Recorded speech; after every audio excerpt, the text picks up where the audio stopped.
Сәлем достар, бүгін біз сіздермен адам туралы сіз білмейтін қызықты деректер туралы айтатын боламыз.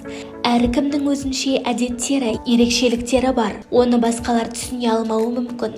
Бүкіл әлемнің құпия сырлары мен жаңалықтарын бір адамның ғана болмысынан табуға болады.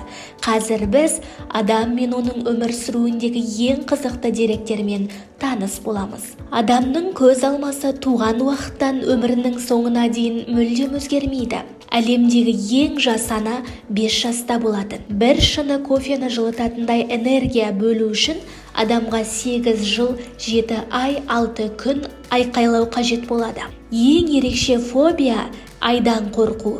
Адамның сүйектері бетоннан да мықты. Сиам егіздері 200 мың жылда бір рет өмірге келеді. Статистикаға сүйенсек, шашын оңға қайтарып тарайтын ер азаматтар солға тарайтындардан гөрі ұзақ өмір сүреді. Биік өкшелі аяқ киімдер әуелде еркектерде арналған. Күн сайын біз 100 мыңға жуық ми клеткаларын жоғалтамыз. Орта есеппен алғанда темекі шегетін адам әр 10 жылда 2 тісінен айырылады. Егер мұрынды жауып жалбыз шайнайтын болсаңыз, сіз оның дәмін сезіне алмайсыз. Бүкіл ғұмырында адам жерді 3 айналып шығатындай жаяу жүреді. 4 жасар бала күніне 400-ге жуық сұрақ қояды. Адам баласы бүкіл өмірінде 35 мың тонна тамақ ішеді. Адамның мұрны мен құлағы өмір бойы өсіп отырады. Және де көзді ашып түшкіре алмайсыз. Сіздерге осы видео ұнаған болса, лайк басып, комментарий жазып кетулеріңізді сұраймын.